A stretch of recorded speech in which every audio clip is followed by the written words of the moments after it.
Hello.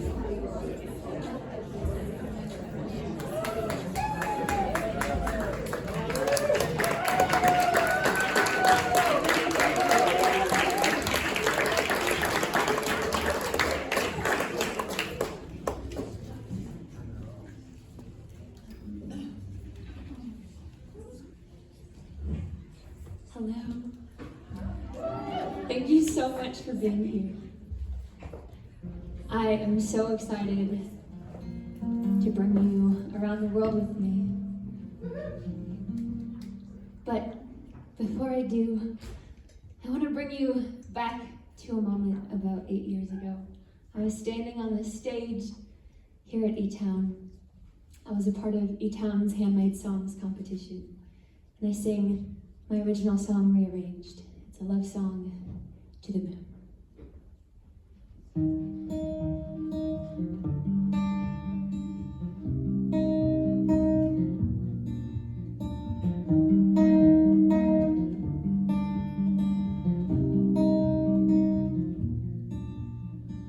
I dreamed last night the moon was so big I could almost touch it.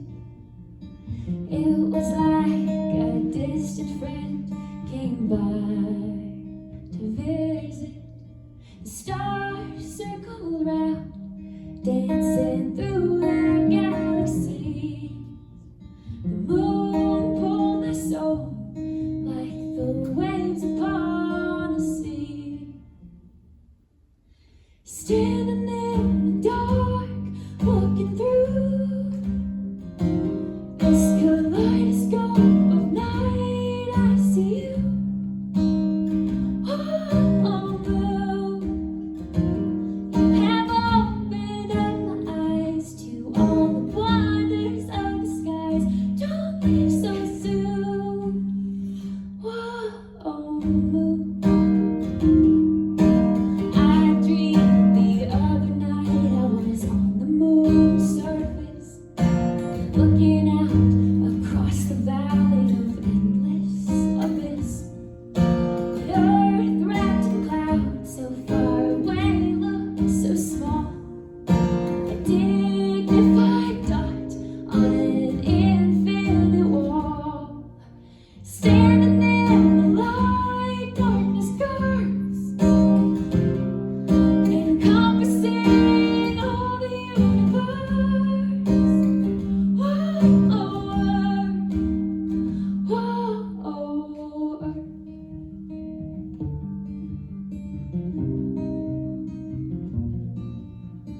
Wherever I go, I know that things will look different depending where you stand.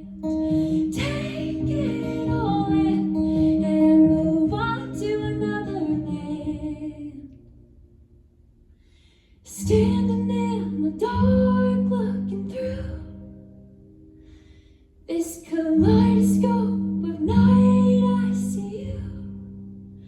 Whoa, moon.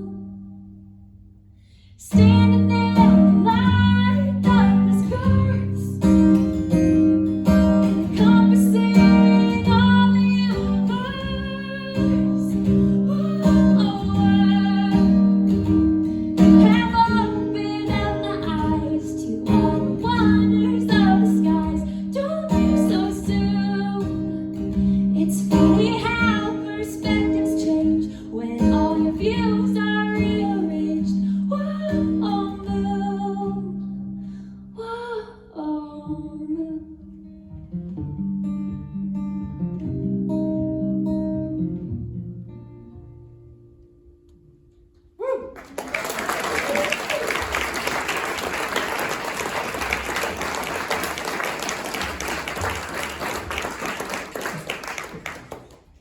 So, as many of you probably know about me, I grew up very, very shy, and the idea of standing on a stage and singing in front of people was terrifying.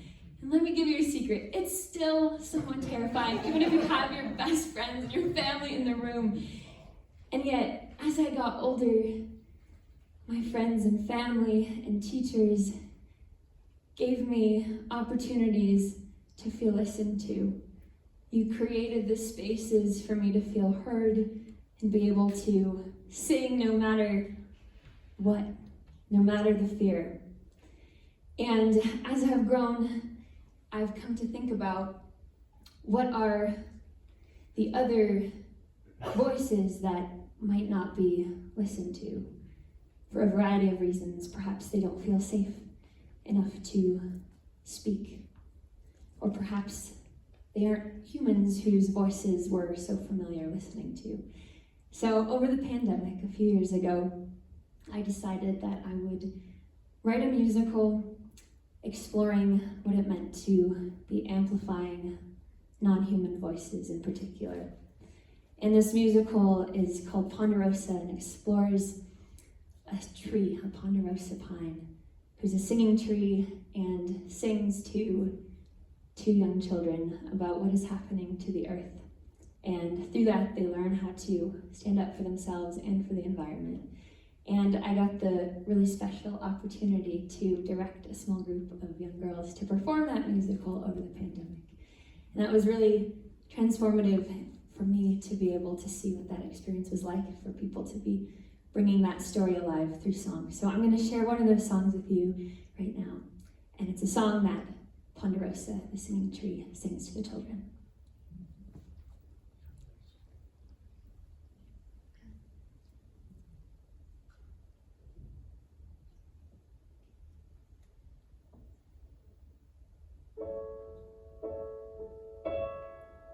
I hear a song on the wind, and I know exactly where it's been. It's been winding through the valleys to the mountaintop and back again. Put your ear to the wind, you can hear the voices of today. And if you listen close, you can hear the harmony of yesterday. I'll always be here in this valley dear, 'cause I'm planted here. I have grown big and tall. I can't count the years I've marveled at how summer fades to fall. I'm planted here, and I have heard the call of tomorrow saying she needs your help to ever be here at all.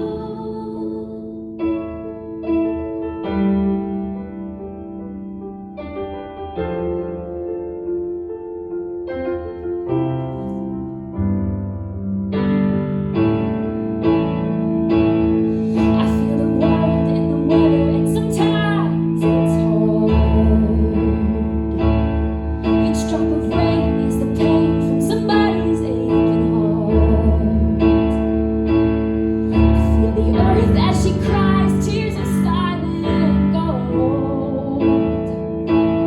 I see people break and they take and they rip apart her soul. It gets me feeling helpless. Am I helpless? 'Cause I'm planted here. I have never felt so small. And I wonder if there'll come a time when summer doesn't fade to fall. I'm planted here, and I have heard the call of tomorrow saying she needs your help to ever be here at all.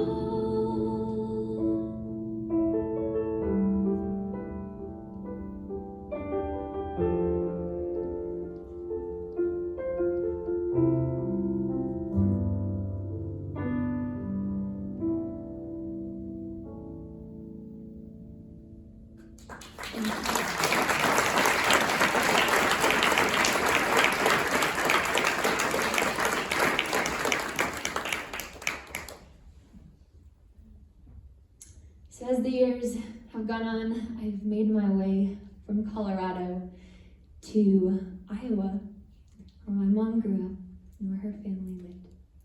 And I spent many years exploring the power of storytelling, many different forms of storytelling told through writing and song and theater and other forms as well. And as I went through that experience, I deepened into what it meant to be writing or amplifying stories about the earth. And I had the opportunity to do my senior thesis in the spring of 2023 on the Iowa ecosystems, and I learned about the rivers and the prairies and the woodlands of Iowa, and wrote an album of songs about what I had learned from those. And I'm going to share one of those songs now, and it's called Broken.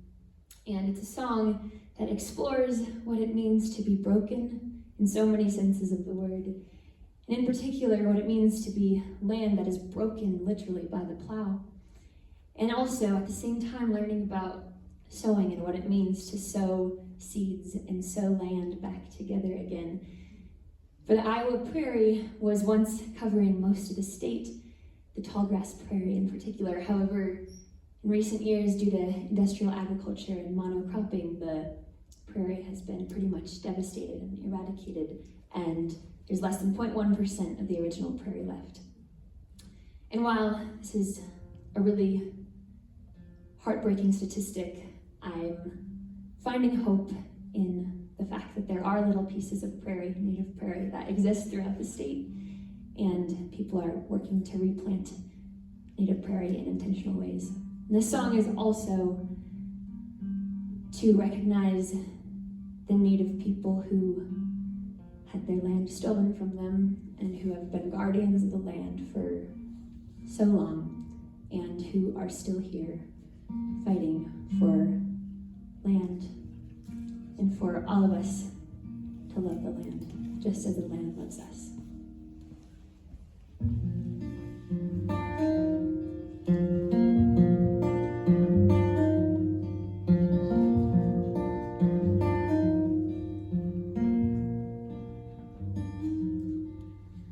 Broken, are you broken?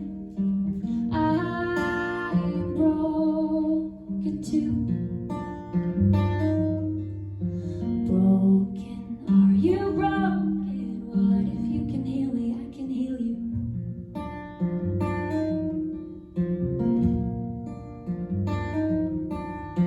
Holding, I've been holding on as hard as I can. Holding this fraying hope as your plow ripped my roots up from the land.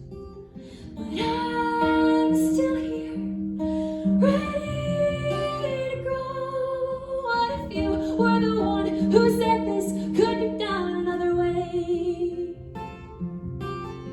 What if love's the seed you sow, and you could sow the land together today?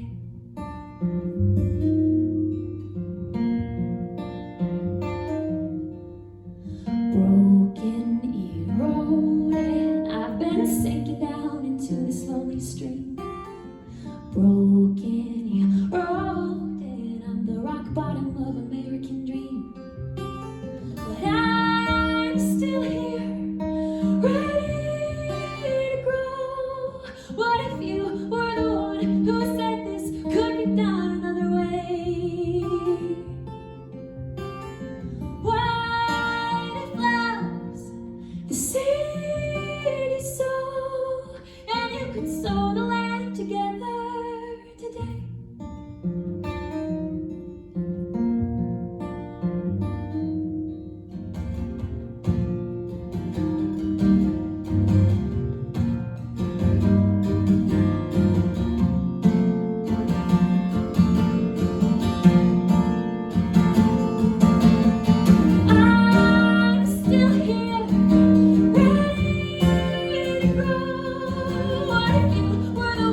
broken. Needle and thread are in your hands. Sewing, are you sewing scattered pieces back together again?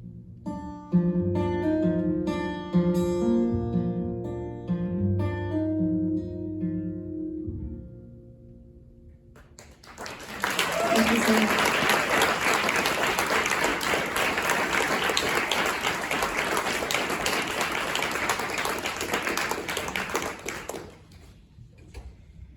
So, over the years, I am so grateful to all of you here for believing in me in a way that helped me to believe in myself.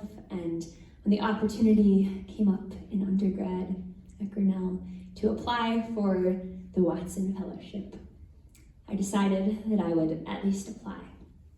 The Watson Fellowship is an opportunity for recent undergraduates to explore a year around the world of purposeful, independent exploration, and specifically exploring a topic of choice. So I proposed that if I were to have a fully funded year to travel the world and learn from many people and communities, I would explore the role of music within the climate crisis and how music connects people to the earth, their communities, and cultures.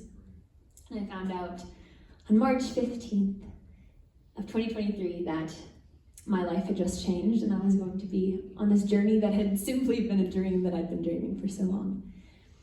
And I departed at the end of July of last year. I was in the UK for about a month volunteering at numerous different festivals and gatherings, really rooted in nature and music. And then I went to Switzerland. And while I was in Switzerland, I was volunteering for an incredible organization and music venue called Pillow Song, just outside of Lucerne. And while I was there, I got to attend numerous events in this venue, and it reminded me so much of how music has the power to remind us of what's important and everything that we hope to be. And this song kind of emerged from thinking about what it meant to be living in the music.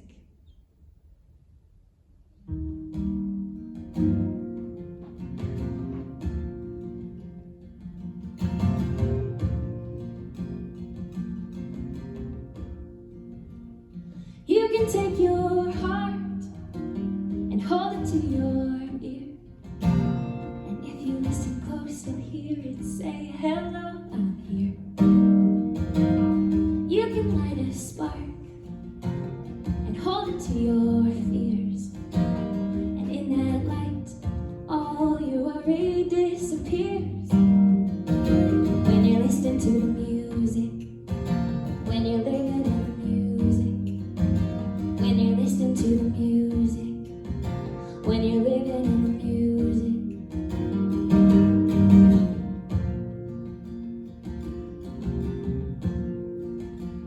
Du kannst ein Lied hören, dessen Text du nicht verstehst, aber du spürst immer noch, wie es deine Seele bewegt. Du kannst die Freude spüren und du tanzt. Trotz zerbrochener Teile fühlt man sich ganz, wenn du die Musik hörst, wenn du in der Musik lebst, wenn du die Musik hörst, wenn du in der Musik lebst.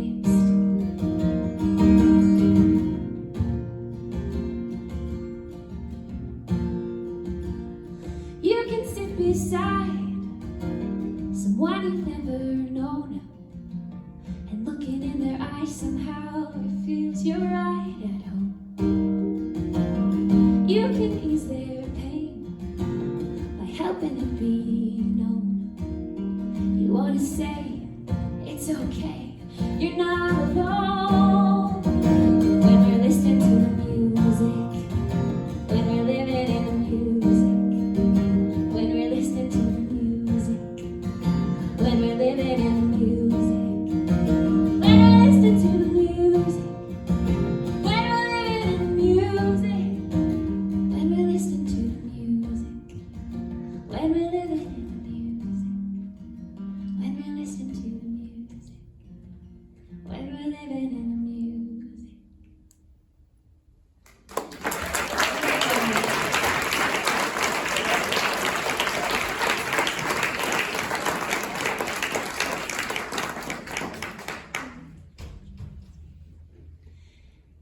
wouldn't be standing here on this stage. By the way, I'm really just imagining that we're all in a living room together. I just can't quite see you. Just saying. And yeah, I wouldn't be standing on this stage if it weren't for so many people. And one of those people is someone who I saw almost every week for almost 10 years of my life. And that's my dear violin teacher, Emily Bowman. And she was someone, and is someone, who has inspired me so much and has instilled this love for music and this dedication to music and violin. And that's blossomed into songwriting as I've gotten older. But when I was in high school, Emily said, what if you went over the summer to Switzerland and did an internship with my sister and her brother-in-law, who had this really cool organization, a music venue called Pillow Song. And I, at the time, didn't end up working out to go. But I was able to go to Switzerland and to Pillow Song, as I was saying, for my Watson for a month in September, and then I went back for a few weeks in May. And when I was there in May, I got to play a concert sharing songs from my year, and that concert was actually what inspired me to be like, oh my goodness, when I'm back in Boulder, I want to do a concert playing these songs for friends and family back home. And while I was there, I also got to have Sarah Bowman, Emily's sister, playing on a few songs. She plays the cello and is also a singer-songwriter, and it was so special to have her on those songs. And it is so incredibly special to get to have Emily here today to play viola for you. And so I'm going to call her up to the stage, and she's going to play on this next one.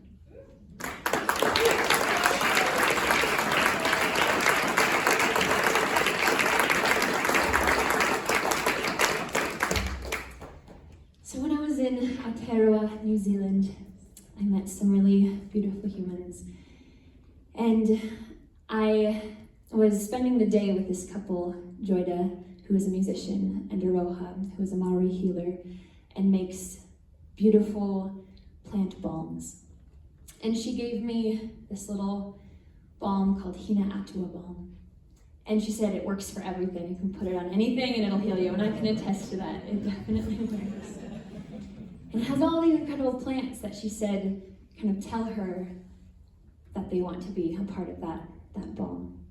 And she also told me that the balm and the plants aren't really doing the healing themselves, but they're holding you through the healing, and they're letting your body do that. And that was such a beautiful realization to kind of think about, that we have so many things that can hold us to the healing, whether it's plants or the earth in general or fellow humans that hold us to the healing. And this song ended up becoming an exploration of that, and in particular, mothers, and in particular, my mother, who holds me through the healing so, so wonderfully, and all of our Mother Earth. So this is a song for any mother figure in your life and for Mother Earth.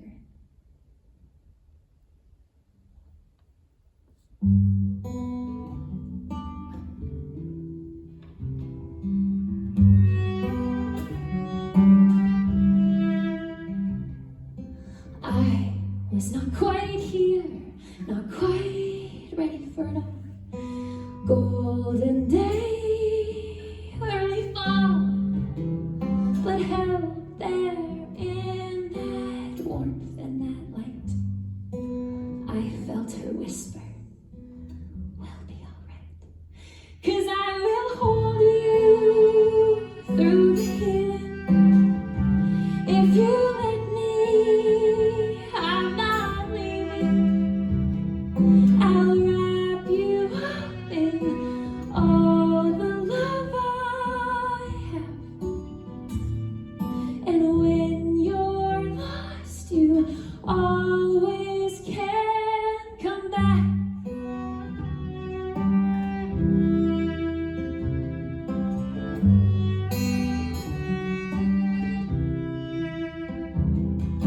I was running fast, I was running free,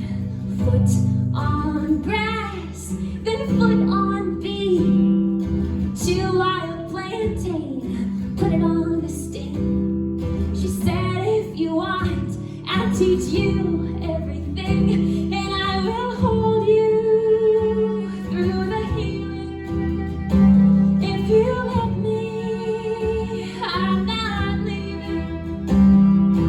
I'll remind you all the strength you have.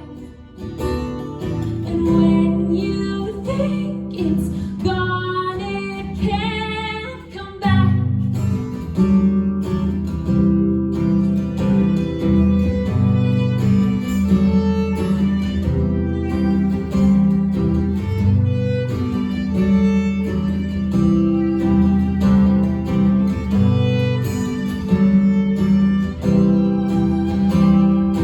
I never dreamed, never dared to dream so big, till I stood at your Grand Canyon cliffs.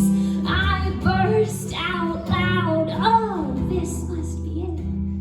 This is who we could be, if we realized it.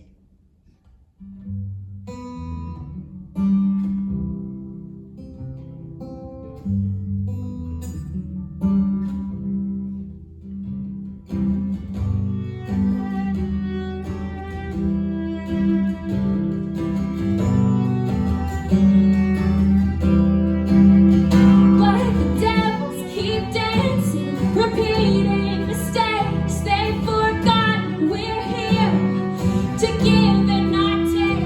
Oh, what happens next when it's all about to break? Oh, what happens next when it's you who's at stake? I will hold you through the healing.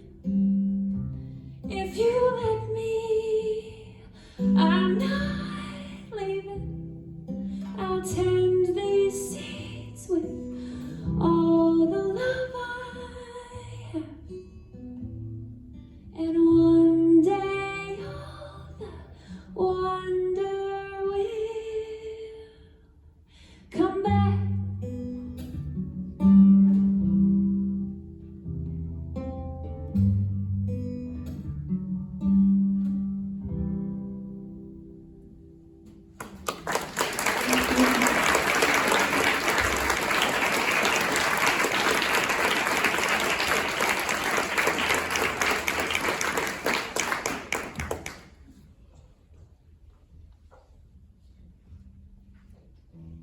So this past year of journeying has been a deep reconciliation of the climate crisis and the root causes of it.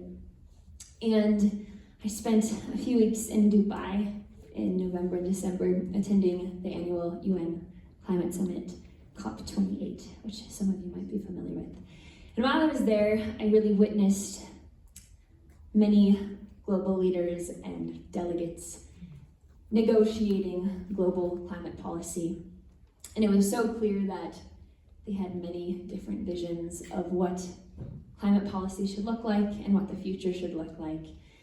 And it was disheartening for many people to see the final document come out and see how it didn't really articulate or grapple with a lot of the issues that people were hoping it would, and that it didn't really keep the climate crisis in policy terms in a way, kind of constrained in a way that won't get out of hand in future years. And I also witnessed so many activists from around the world having so many moments of solidarity together, voicing their collective vision for the future and a just transition away from fossil fuels, and a future where their homes and their cultures are preserved and not threatened by rising seas and other climate catastrophes. And this was quite hopeful in many ways, and that's something I've carried on throughout my year.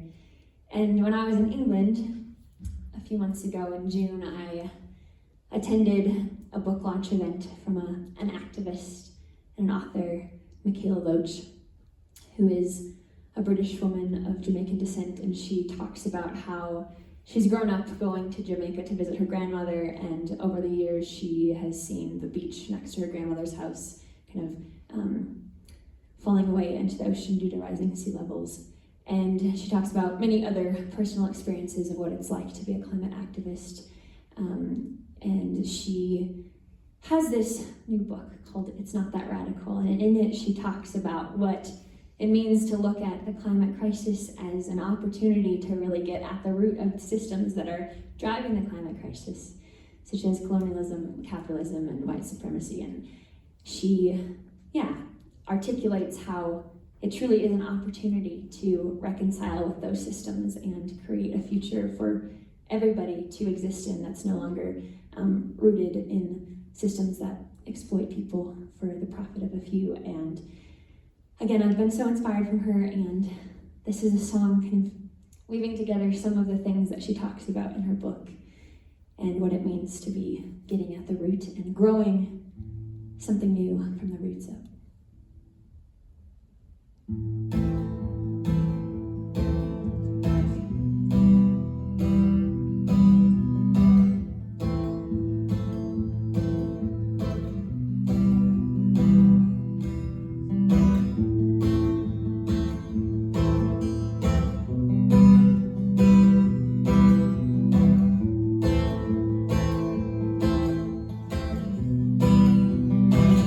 There's an evil in the garden, spreading like a disease.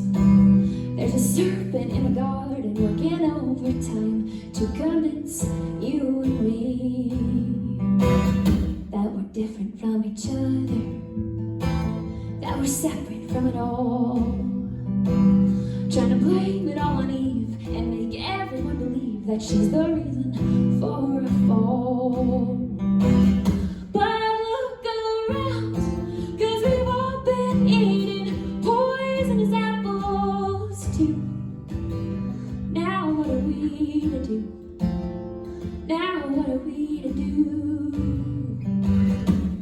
Hurry in the garden, spreading like a disease.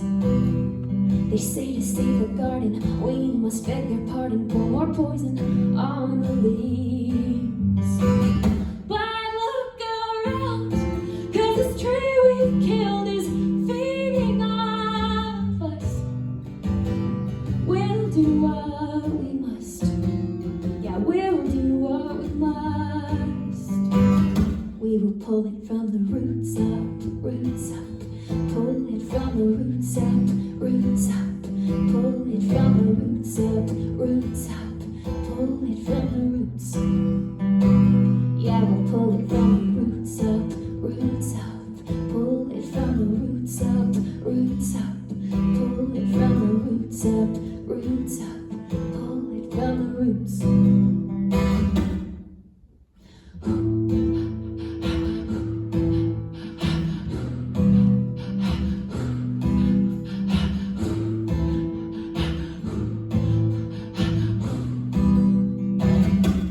Whisper in the garden that the time has finally come to rewild the garden and let the rivers run. There's a song in the garden, and oh, it's getting loud. The mycelium singers and all the light bringers are showing us how to look around, 'cause we're all still eating poisonous apples now. How do we get out? Yeah, how do we get out of the story we keep telling, all the lies that it is selling? Who are we to believe it's true?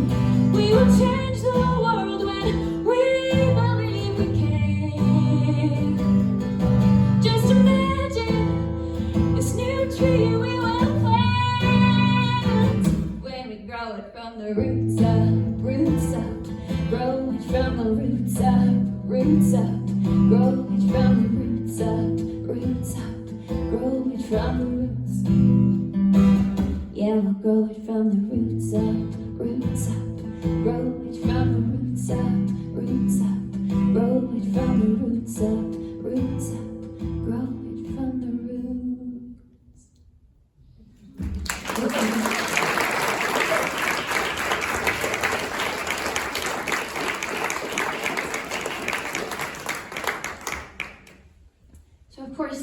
of pulling something from the roots up is understandably very terrifying.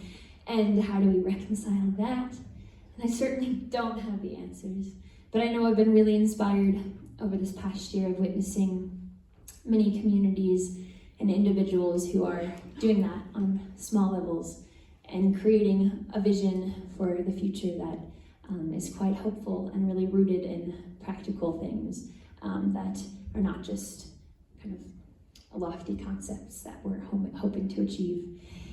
And when I was in Nepal in January, I got to connect with a group from NYU, Abu Dhabi. It was a group of students in Kathmandu, Nepal for a J-term course, and they were learning about the geopolitics of water in the Himalaya region.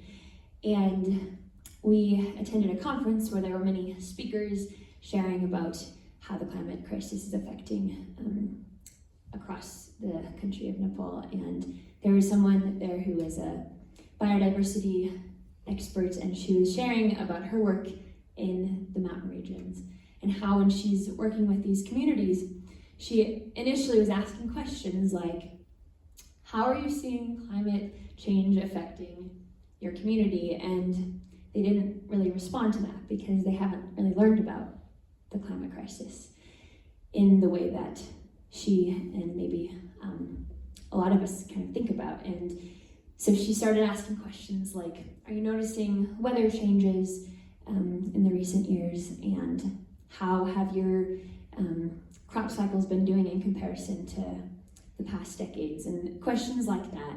And through that, she was able to learn about how these communities were in fact experiencing a change in the climate and in their growing patterns with their agricultural practices. And she used the term understanding how to look at a community from a toad's eye view. And I love that so much. And I think that metaphor, just like getting to the ground level and understanding smaller concepts that aren't like really being imposed in this kind of global lens. And that's something I've been thinking about a lot, because I think this year has opened my eyes to many new things, and maybe you all are experiencing a lot of feelings about where do we go from here? And I have to always come back to, what does a toad's eye view look like in this situation? I'm still very much working on it. I have a long way to go, but this is a song about that.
Won't that mean I'm looking away from all this injustice. I don't want to zoom in, you plead. There's a whole world in need, and it needs me and you and you and you. Well, that's true. But what if it starts from a toad's eye view? You gotta start from a toad's eye. You gotta start from a toad's eye. You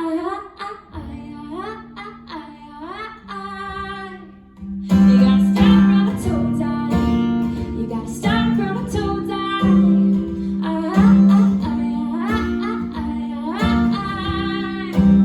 You gotta start from a toad's eye. You gotta start from a toad's eye.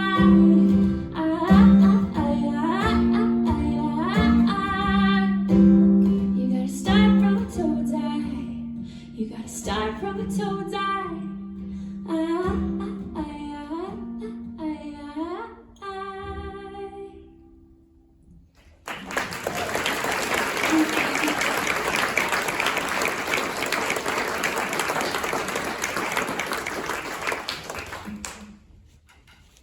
So throughout the Watson journey, there were so many communities that were certainly doing so many incredible things to really approach a lot of the issues that their community was facing, whatever it might be. And one community in particular has really just been especially beautiful to get to witness. And that was when I was in Kenya, in Nairobi. Early on in my time there, I connected with an organization called Kibera Creative Arts, which is located in Kibera, which is one of the biggest informal settlements or slums in Africa. And while I was there, I got to learn from some of the founders that they created this organization to help empower their community through the arts and to give them more employment opportunities and to also just give them a community of people who are passionate about music and visual arts and theater. And it was so special to get to be welcomed into that community. And on the first day, I went into the recording studio there, and we created a song together and we recorded it then and there. And I wish that those musicians were here today to sing that for you, but because that would be a little tricky, they're on the other side of the world. I'm going to sing it for you now with them in mind. They're also doing a fundraiser right now to raise money for the building that is going to be their new space for holding all of these classes and arts events. And so if you or anyone you know might be interested in supporting that fundraiser, please let me know. I know that they would greatly appreciate any support. All right, this is Karibu Kenya.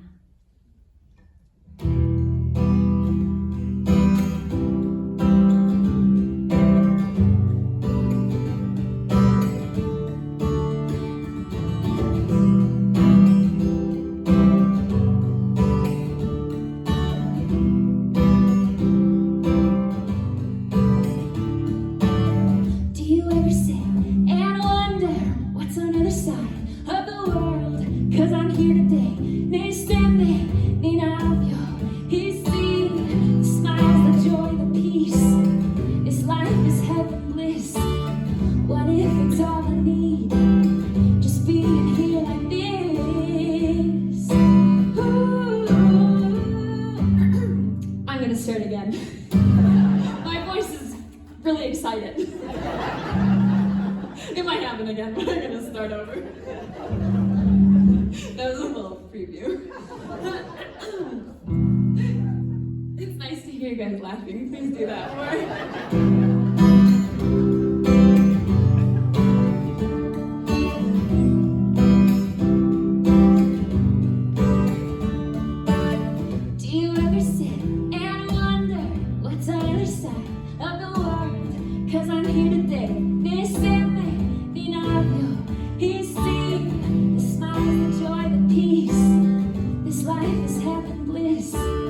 What if it's all I need? Just being here like this.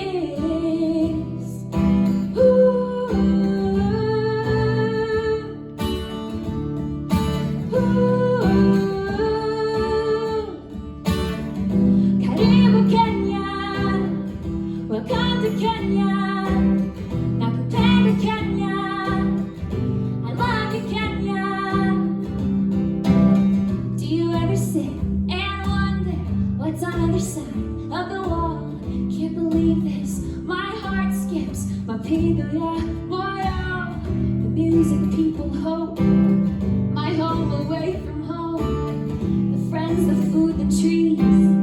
I keen to feel cheesy.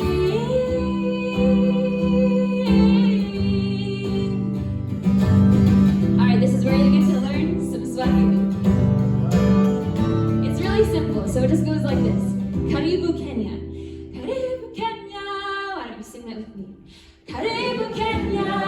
You sound amazing. Welcome to Kenya. Welcome to Kenya. That means Karibu Kenya. Welcome to Kenya. Direct translation. Nakupenda Kenya. Nakupenda Kenya. I love you, Kenya. I love you, Kenya. You're such fast learners. There must be a lot of teachers in this group and students too. All right, let's try it. Karibu Kenya. Welcome to Kenya. Nakupenda Kenya. I love you, Kenya. Again. Karibu Kenya. Welcome to Kenya. Nakupenda Kenya. I love you, Kenya. One more time. Karibu Kenya. Welcome to Kenya. Nakupenda Kenya. I love you, Kenya. Karibu Kenya.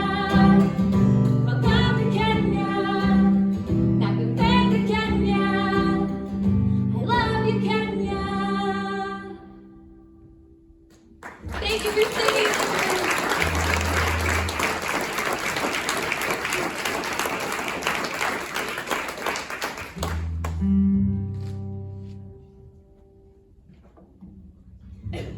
All right, so I have one more song before the intermission, and before I sing it, I know you might be wondering what's in the little packets that you hopefully received at the door thanks to Kelly.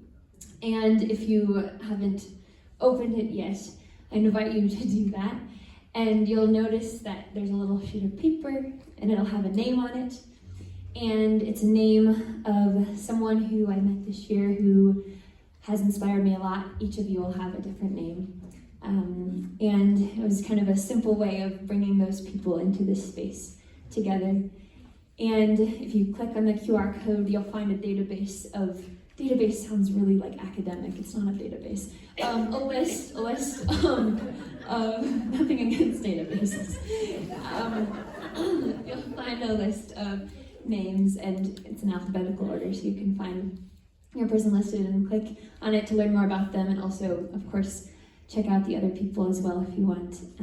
And this platform that you'll be taken to with the QR code is a multimedia platform of sorts that I'm hoping can just be kind of a living space of many of the people and the resources and the places that I was able to connect with on my Watson year. And in addition to that, you might notice that there's something else in there in your little packet. First, I'll tell you a little story, and then I'll tell you about the other thing.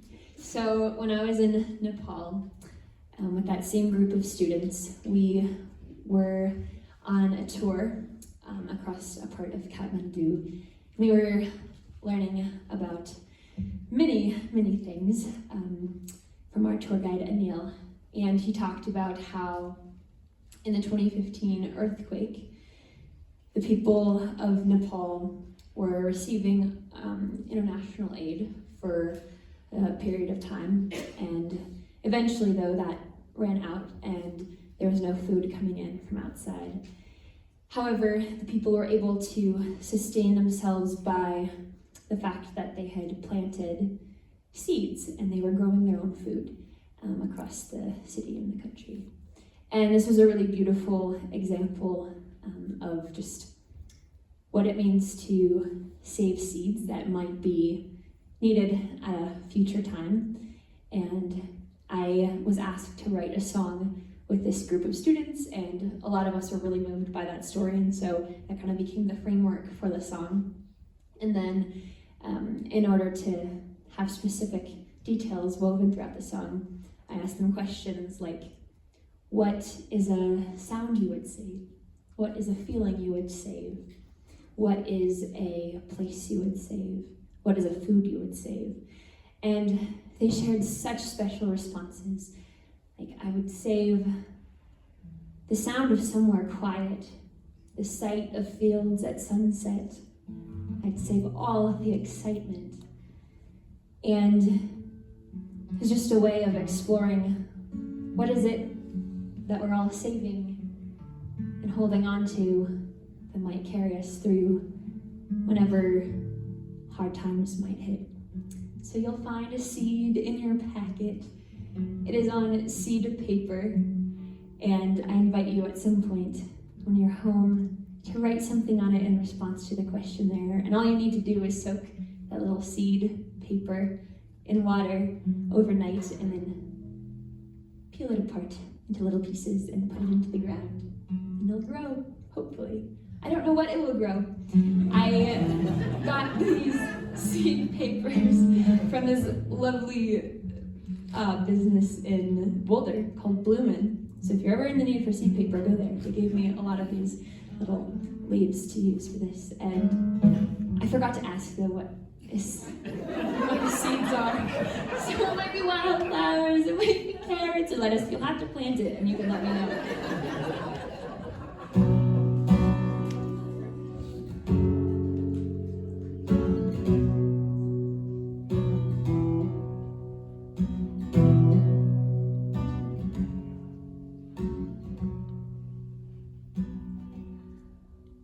We're saving potatoes and cabbage and love. Conversations cooking from this Kathmandu soil. Saving the sound of somewhere quiet, the sight of fields at sunset. Saving all the excitement so we never forget. The doves sing in this garden as we lay these seeds in the ground. Someday may this garden be the hope that is waiting to be found. So when it's crumbling down, we'll keep going. When the water dries up, we'll keep flowing. When the food's running low, we'll be sowing. 'Cause we save the seeds, now they're growing. Yeah, we save the seeds, now they're growing.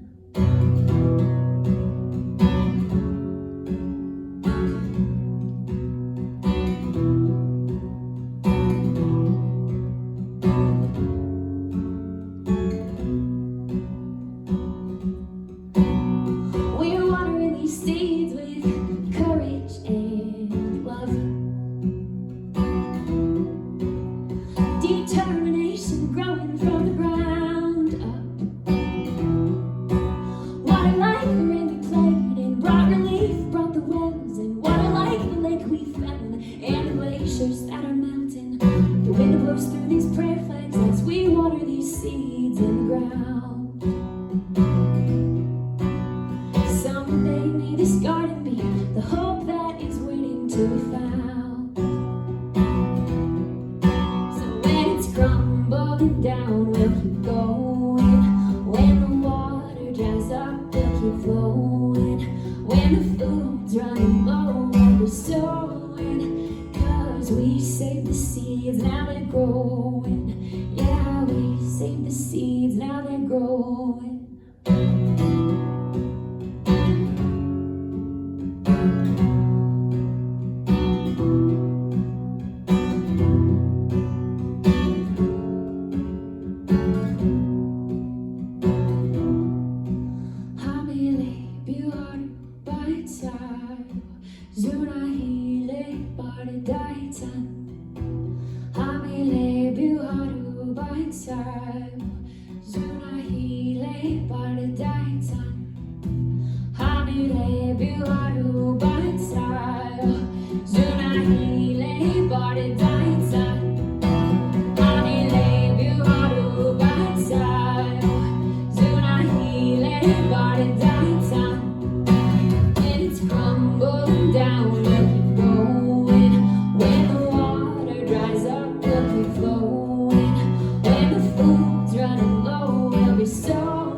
Save the seeds, now they're growing.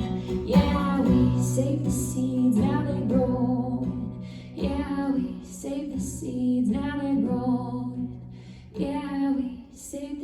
seeds, now they grow.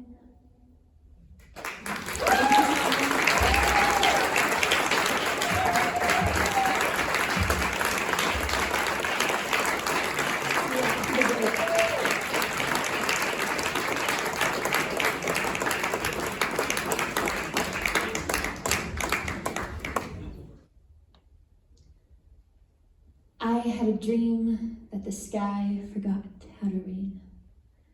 The ground dried up as the drought came.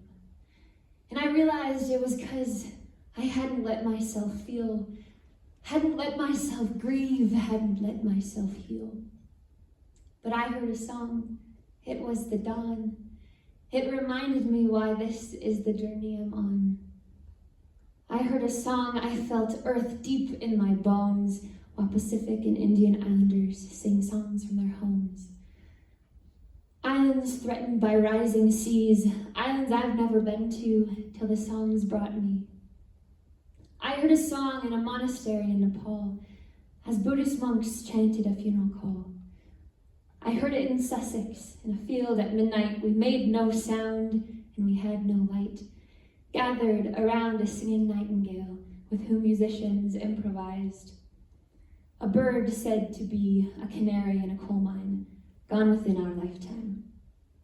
I heard it in Dublin as the Palestinian oud player, Reem Anbar, shared many songs, songs that have helped her culture remain rooted and strong. I heard the song and it beckoned me on and on and on. I heard a song and it made me feel. It's cracked my heart open, holds me as I heal. I cried tears onto the land, and the waters of earth started flowing again, because I remembered I'm part of them. We're all part of them.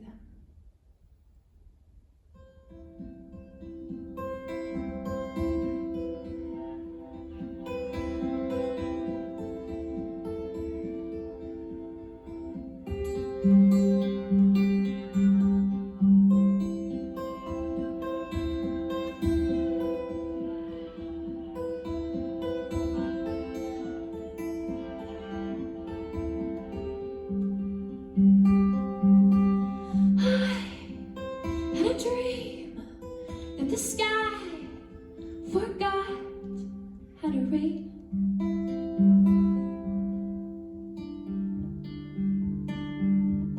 And the people below, they prayed, but the clouds never came. So I wept, and I wept, and I wept, and I wept, and I wept. I had a dream. I was standing on top of a hill,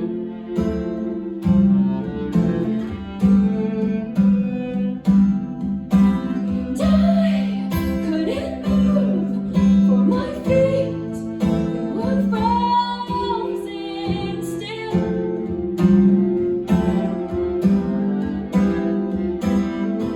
All the people I love, they walked right into the flames. As they burned, I cried, for I feared that I was to blame. So I wept, and I wept, and I wept. Yeah, I wept, and I wept, and I wept.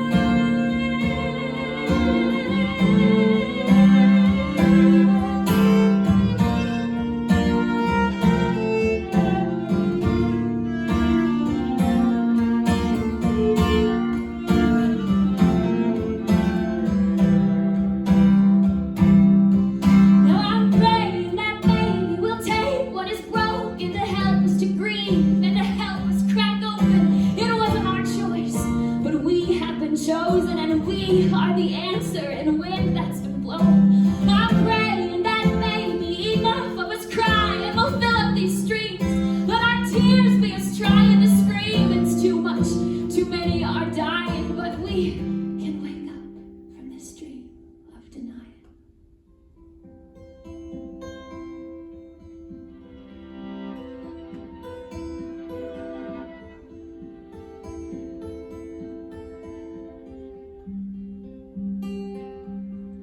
I had a dream that the sky forgot how to rain.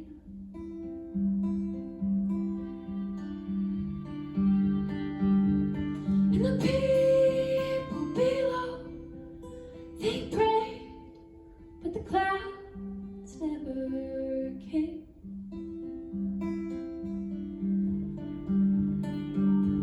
So I wept, and I wept, and I wept. Yeah, I wept, and I wept, and I wept.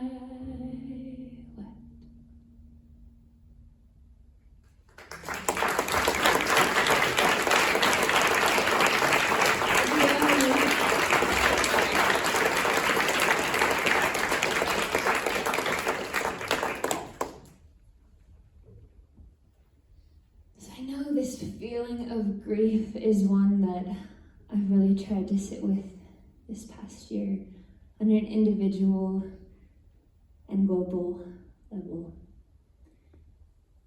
And whenever I'm sitting with the grief, I come back to a quote that I heard, that grief is love with nowhere to go.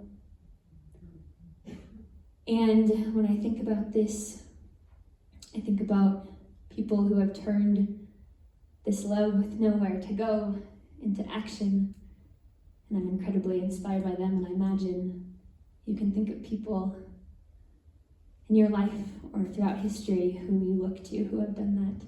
And I imagine each of you have your own way of doing that, turning grief into love that turns into action. And over the past few months, a project that I've been working on to turn grief that is love with nowhere to go into some little bit of action was collecting a lot of beautiful songs from musicians across the globe for a compilation album called Songs to Heal a Hurting World.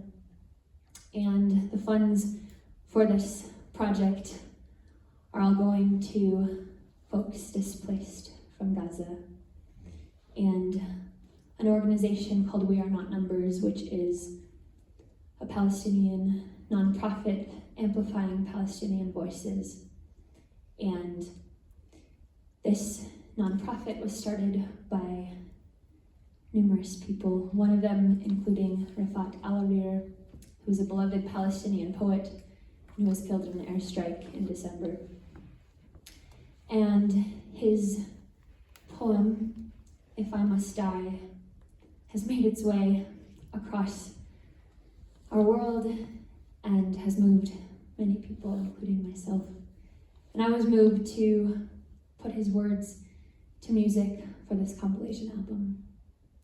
The compilation album is available to listen to at the link in my Instagram bio. And for those of you who have contributed to it, thank you. This song that I share with Rafat's words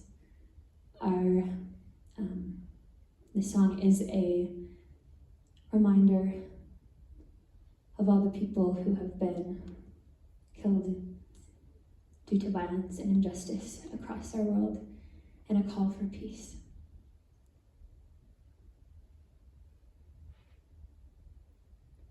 I also ask that at the end, if you can hold your applause, and let's hold a moment of silence.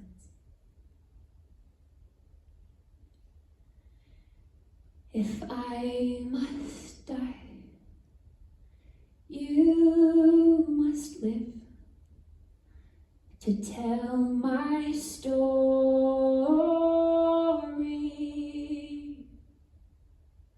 to sell my things, to buy a piece of cloth and some strings. Make it white with a long tail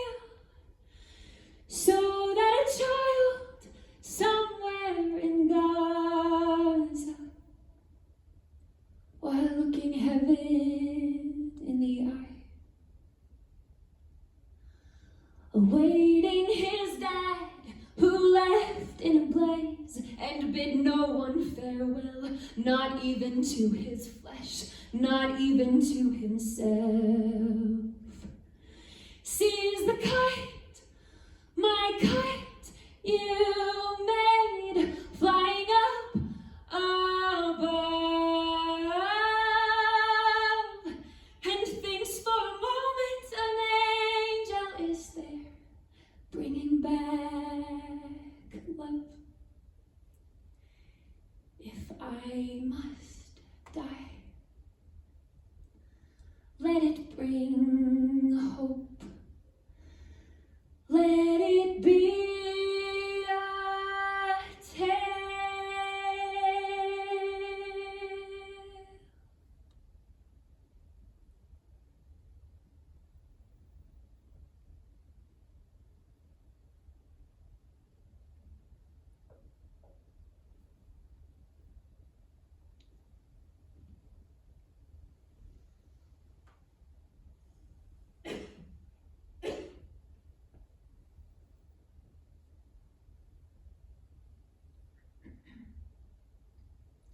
Before I play this next song, I just want to articulate my gratitude to you all for listening and creating space for me to share these stories and these songs from my year.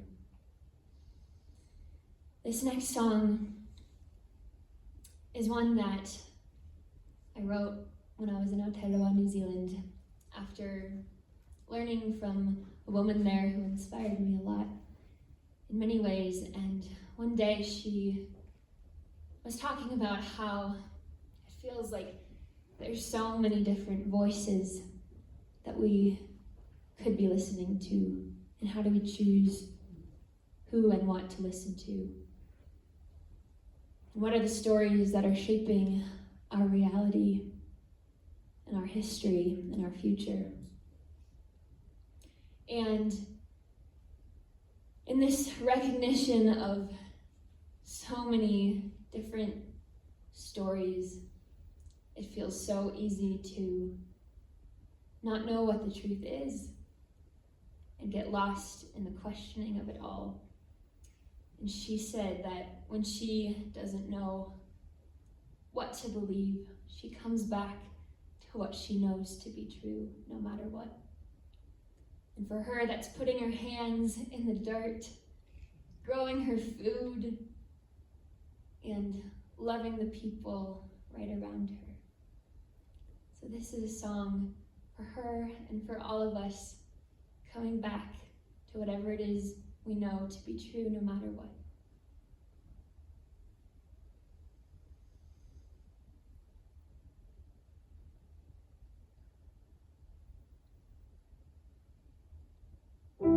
Put your hands in the dirt, feel the earth, let her love you. Put your hands in the dirt, feel the earth, she's part of you. Put your hands in the dirt, feel the earth, let her hold you. Put your hands in the dirt, feel the earth, let her know you. I found home in my mother's garden, lavender, lemonbalm, geranium. I found hope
not the end.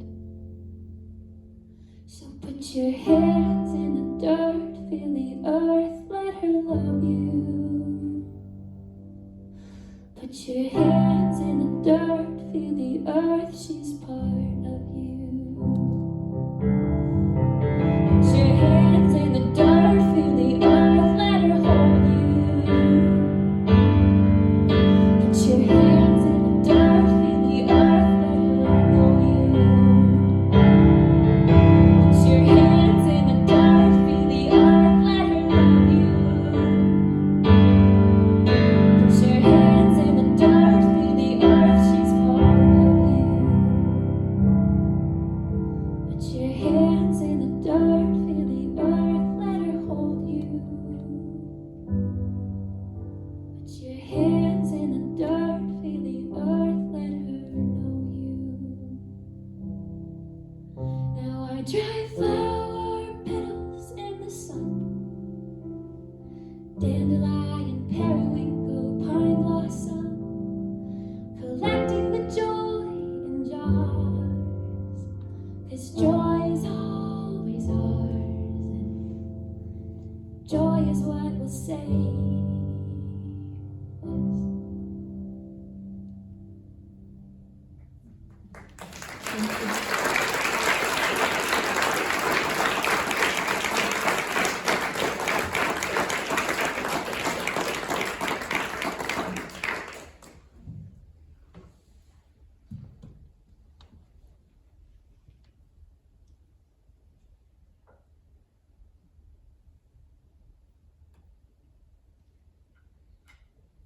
Sometimes in holding so many different and often conflicting perspectives, I found myself this year finding places that allowed me to hold all of those different perspectives without questioning what I believed and who I am. However, the voice of self-doubt was so loud at times.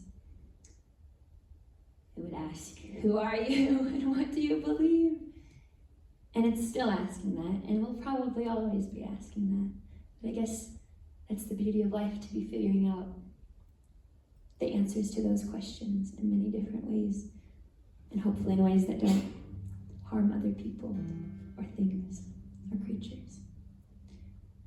And a few months ago, I found myself at a beautiful songwriting retreat in Dartmoor in the south of England, and I had about an hour to explore, but at the time I didn't know that I would only have an hour, but it was okay because even though the assignment was to go write a song, I just let myself run down to the stream and explore the stream and the moors in the distance. Felt like they were holding every doubt and every question that I had. And by the end of that experience, I realized that I'd written a song without really even meaning to. And it was a song about the fact that the land in that place was so alive that the song of it was loud enough to kind of drown out the voice of self-doubt. I didn't need to silence the voice of self-doubt because I've been learning that that just makes it even louder. Maybe you've learned that lesson too. So this song is a celebration of the places and the people that hold all of us, and gratitude for the land where this song emerged from.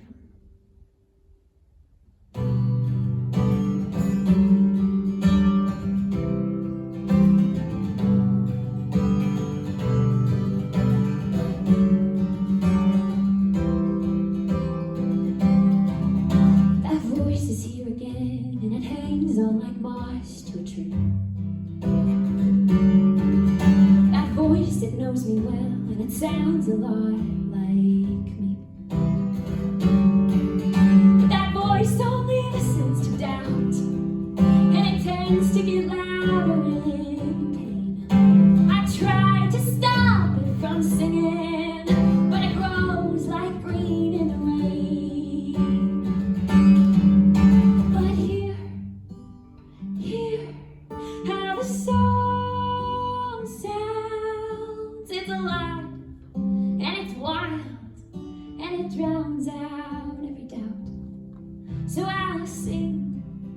every fear. I'll sing it out, 'cause here, land is holding all of me now.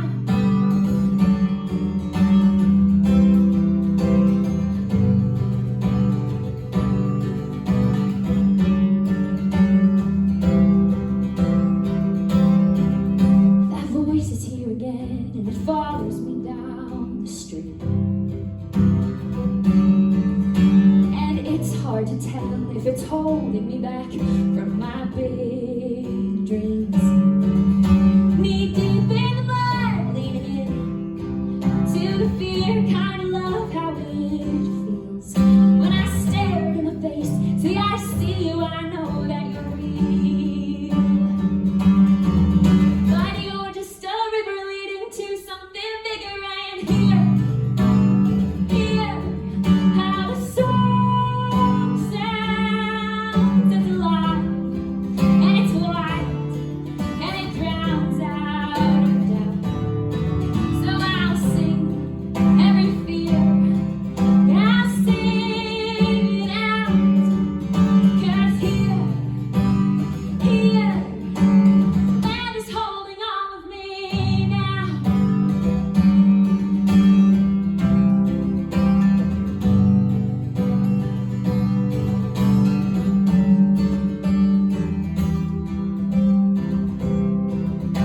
Sometimes I'll still follow where that voice leads, end up lost on the wind, just a lonely leaf. Then I'll hear fear's familiar song that sounds like, come on, you're doing all wrong. And then I'll get fed up and say that's enough, and if I'm lucky, forget the words.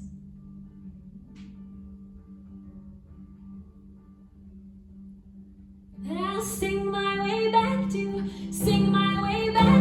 the earth. And here, how the song sounds. It's alive and it's wild and it drowns out every doubt. So sing every fear, yeah, sing it out, 'cause here, the land is holding all of me now.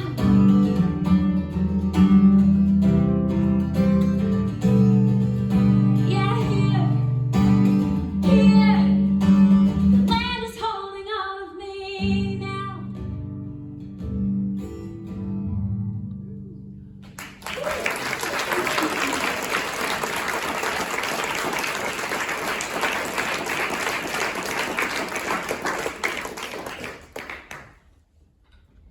So, about 3/4 of the way into my journey, I went to one of the most remote inhabited places on the planet, which you've maybe been to or heard of. Easter Island, or known to many of the locals there as Rapa Nui. And I went there because I learned about a music school that is, or was, the first fully sustainable music school in Latin America. And it was so special to get to go to the island to learn more about that and the culture and the history. You might be familiar with Easter Island, Rapa Nui, as the island with the heads, as many people understand, but actually they're not just heads, they're buried under layers and layers of sediment. And so they're full bodies, in fact. And it was so incredible to be learning from the locals a bit more about the mystery and the history of the island. And while I was there, a friend, Rowan, was visiting me. And it was so fun to get to be exploring the island together and learning about it. And one morning, Easter morning actually, we woke up to witness Easter sunrise. And before I tell you the story, I have to let you know that an important theme of my Watson was dawn. I could talk all night about dawn, but I'll give you the short snippet of what influenced me to explore it this year. I think it's really intriguing that as humans, we're really fascinated with the beginning of things. Pretty much every culture has a creation story. I feel like it's a pretty common question to ask, where are you from? Or tell me about the beginning of something. And while I was working on the application for my Watson, I started thinking about how this theme of the beginning of things was really pervasive in a lot of stories that I was learning about. And I decided, what if I spent a year waking up at dawn around the world listening, wherever I was, to what dawn sounded like. And I was thinking of dawn kind of as a metaphor between the dark and the light, and dawn being the time before sunrise. My goal was to wake up every morning, as I said, but that didn't end up happening. I learned to value sleep, but the times where I was able to wake up were extra special. And so when I happened to be on Easter Island on Easter, it made sense to wake up and witness it. Easter is actually not culturally significant to Easter Island, but it's the day that colonizers arrived on the island. But it still felt like a special experience to get to experience it. So, you know all you need to know to go into the next part of the story, which is where it gets pretty fun. So, we wake up, we'd set the alarm for 7 a.m., sunrise is at 8:30, we make our way down the coast on the four-wheeler, and by the way, when we woke up, we were extremely tired. What the heck? We gotta make it to the sunrise, though. So keep going, we make it to this beautiful outcropping where the sun was going to be coming up any minute, except for the fact that the sky was still completely dark, and the sun was supposed to be rising in about 5 minutes, and we're like, this must be something that happens when you're on the most remote island.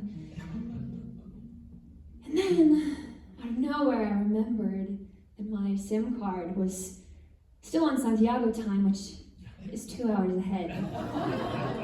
So it was actually 5 a.m. and we thought it was 7. We had 2 hours until sunrise, and it was the most unexpected gift of time from the universe, the earliest I'll ever be in my life to anything.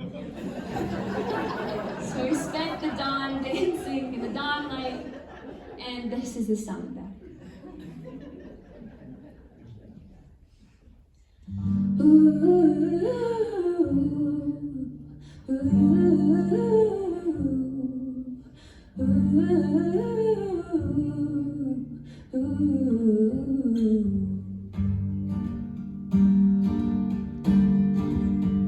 Riding down the Rearranged coastline, nothing but boy and moonlight, wondering if the sun will never come up.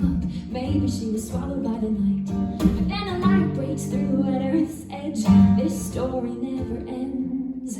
Birds sing in celebration. We made it through the night again. Now we're dancing in the dawn light. Dancing in the dawn light. Dancing in the dawn light. Dancing in the dawn. Dancing in the dawn light. Dancing in the dawn light. Dancing in the dawn light. Dancing in the dawn.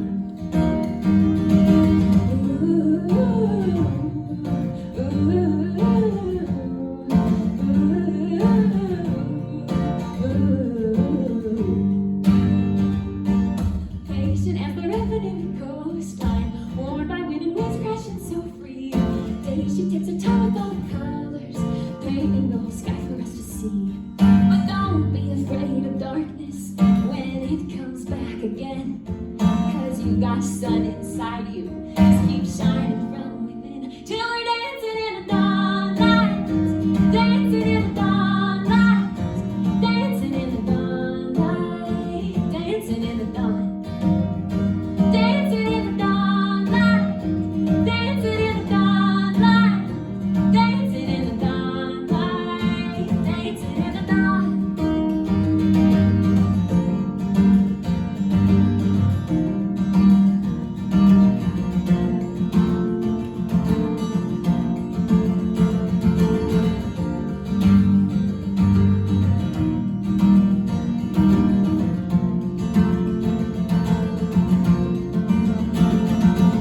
Dancing, dancing in the dawn light sunrise. Dancing in the dawn light I rise. Dancing in the dawn light you rise. Dancing in the dawn light we dancing in the dawnlight, alright, dancing in the dawnlight, alright, dancing in the daybreak, dancing in the sunlight, dancing in the dawnlight, dancing in the dawnlight, dancing in the dawnlight, dancing in the dawn. Dancing in the dawnlight, dancing in the dawnlight, dancing in the dawnlight, dancing in the dawn, dancing in the dawnlight, dancing in the dawnlight, dancing in the dawnlight, dancing in the dawn, dancing in the dawnlight, dancing in the dawnlight. Dancing in the dawnlight, dancing in the dawn.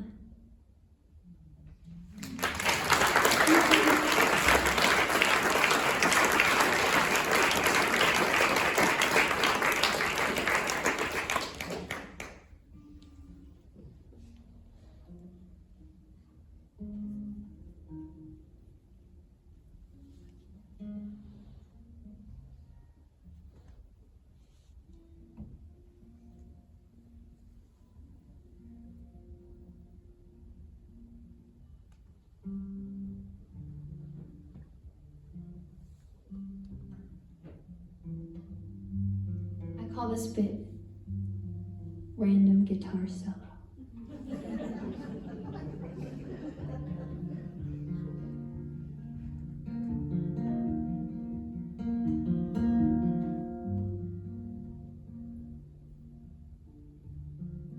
She's speaking of light and the light that's shining within all of us.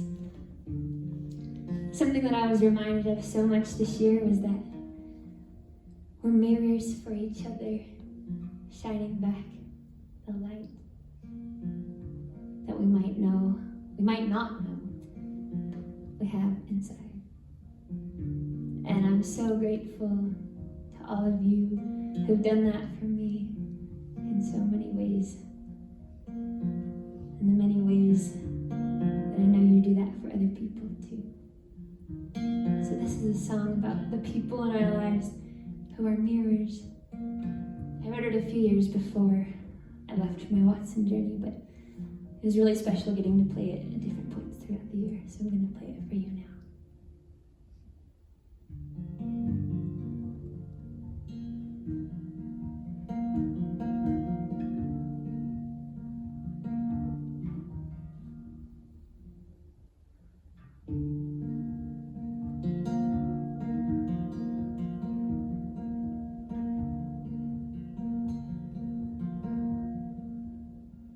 Sometimes I am helpless and hopeless and tired. Flame burning out in my fire. But then I wake up and realize my cup is already overflowing. Yeah, it's already overflowing. Sometimes I'm lonely, weak, insecure. Everything's got me feeling unsure. But here in the dark, you light a spark that keeps my fire glowing. You are my mirror. You shine back all my light I wouldn't see.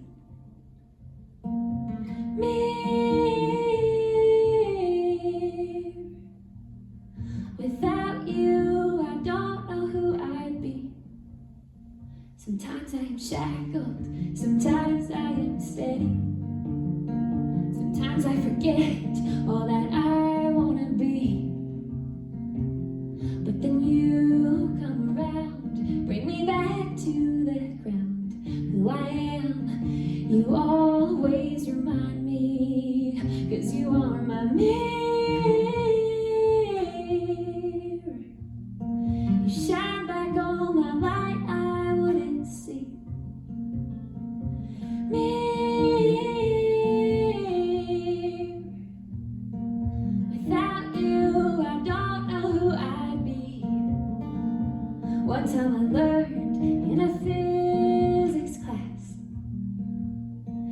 we can't see most light till a surface reflects it back.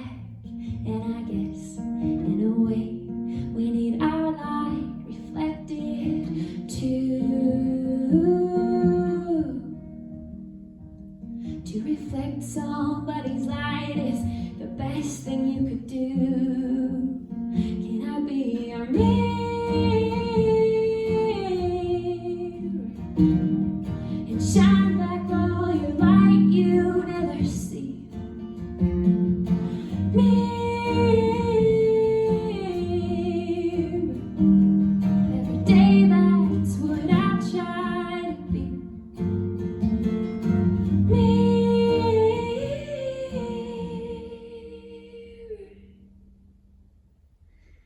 Thanks for always being there for me.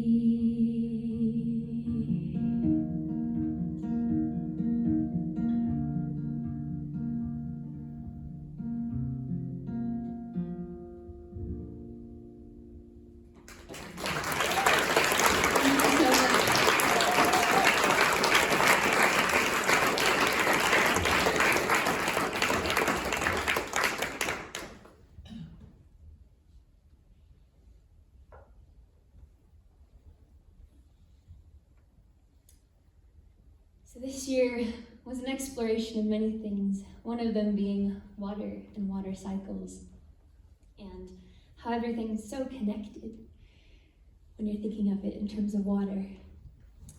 And you might know this about me, but I'm very terrified of underwater, and the idea of looking underwater has been extremely horrifying for most of my life. And so I really tried to face that fear a bit this year. And this song is an exploration of falling in love with water and finding the beauty in going under the surface and diving in.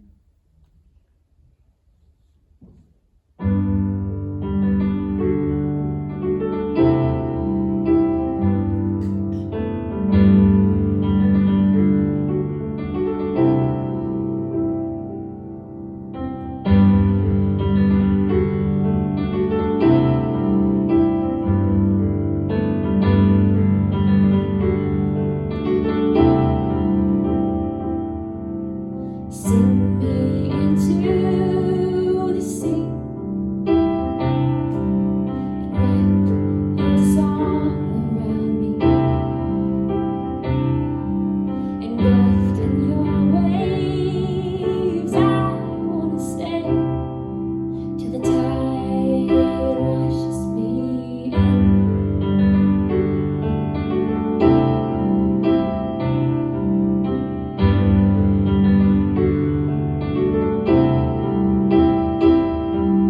Sing me into the deep. I wanna know what's beneath. All of my greatest fears, maybe here's where I let go and float free. Sing me into the sea.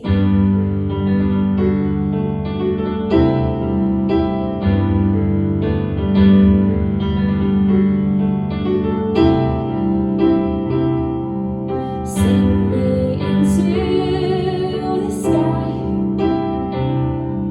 We'll dance in the clouds passing by. The people below, they'll get a show of heat lightning.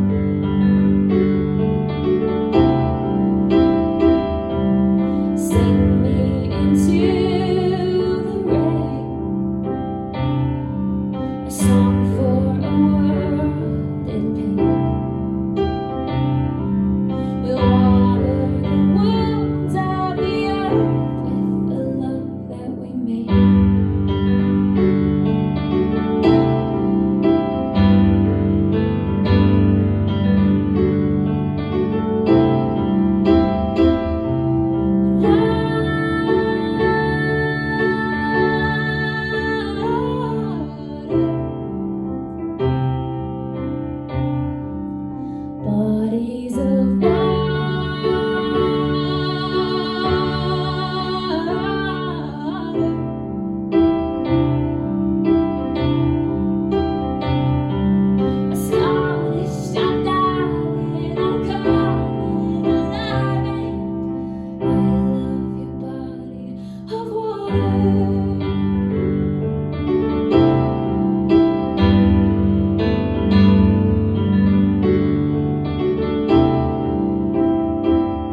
to eTown for making this space available to get to share in this way, to Emily Clark of eTown, who I've been in communication about with this event, and to Jaden and Eric back there on sound and lights, and Kelly at the door.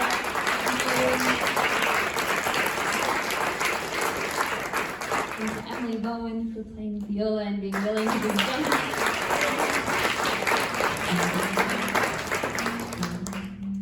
And to my family and the Watson Foundation, my mentors and teachers and friends for supporting me to be able to have this past year of experience. And while it's over in some ways, I know it's just the beginning in many other ways. This song is a song that I started writing the final semester of my year at Grinnell. No, it was the fall, so it wasn't the final semester. It doesn't matter. Needless details. But I remember the distinct moment because I was starting to realize, like, whoa, the rest of the school year is going to be a lot of goodbyes. Or at least that's how it felt. And so I started writing this song, and then I put it away. And then last summer, before I left for my Watson, my dear friend Alex said that she was in Scotland and that there's these things where on the roads they have these pullouts, which we have here. But there, they call them passing places. I feel like we should start calling them that here. And she said, I think that would be like a really fun song. And so it was the perfect thing to incorporate into the song that I was already working on. And then this song kind of evolved throughout my journey this year, and it became a song that was sung before I was leaving a place, not to say goodbye, but instead to say, I'm so glad we could be here in this passing place. So I'll say that to you all. I'm so glad that we could be here in this passing place.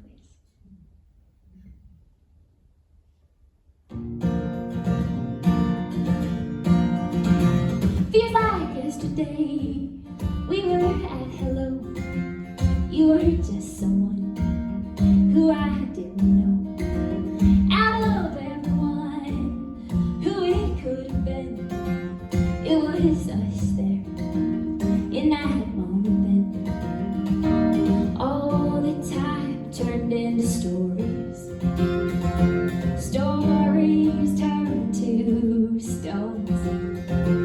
Stones that guide me onward to places I've not known.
back to you. But I gotta get going. Going down the road again. I gotta get going. I haven't even left and I already miss you, my friend. My love for you will fill each empty space. I'm so glad we could be here. I'm so glad we could be here. I'm so glad we could be here in this passing place.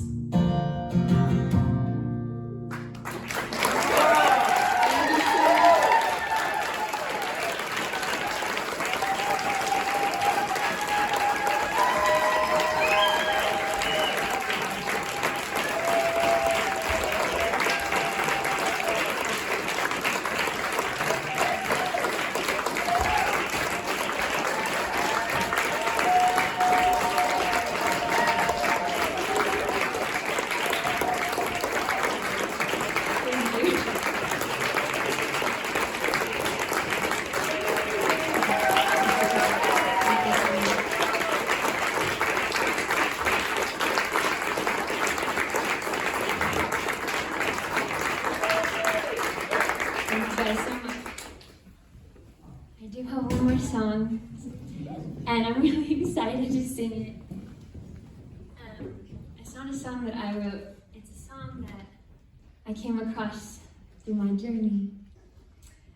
It's by a Scottish singer-songwriter named Dougie MacLean, and I got to spend the last few weeks of my Watson journey in July in Scotland, and so this song was especially resonant then, and even more resonant as I journeyed back home. I'm gonna sing it for you now. If you know it, I invite you to sing along. The words might be a little different because we're in Colorado, not Caledonia, but I'm gonna try to remember that we're in Colorado.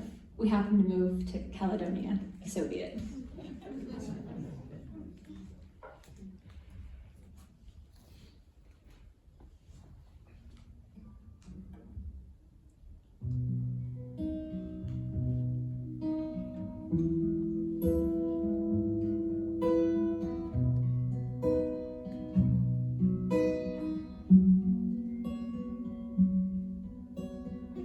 I don't know if you can see the changes that have come over me in these last few days.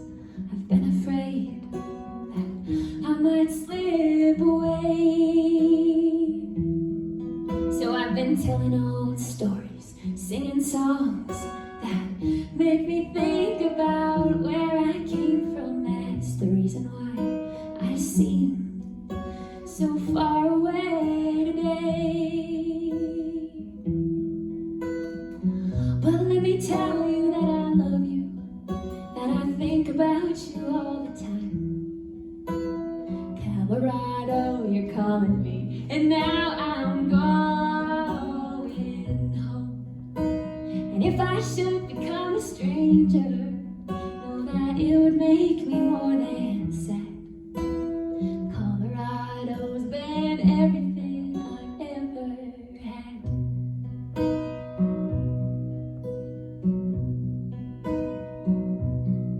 I have moved, and I've kept on moving, proved the points that I needed proving. I've lost the friends that I needed losing, found others on the way.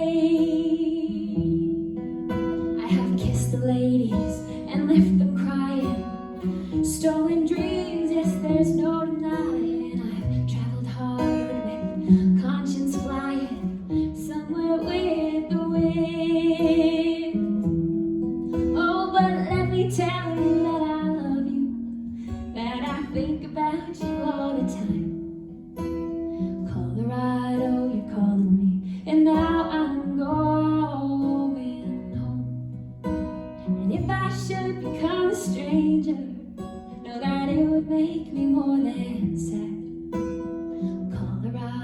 always been everything I've ever had.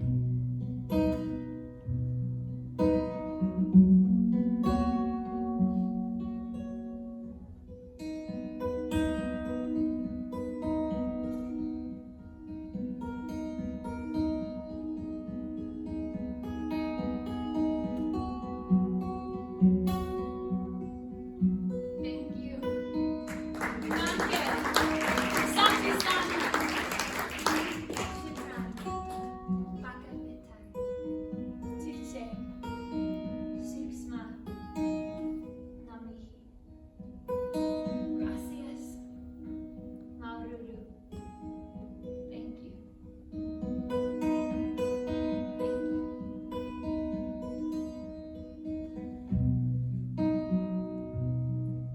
Now I'm sitting here before the fire, the empty room, the forest choir, the flames that couldn't get any higher. They've withered now, they're gone. And I'm steady thinking my way is clear, and I know what I will do tomorrow. When the hands have shaken and the kisses flown, then I will disappear. So let me tell you that I love you, that I think about you all the time. Colorado, you're calling me, and now I'm going home. And if I should become a stranger, know that it would make me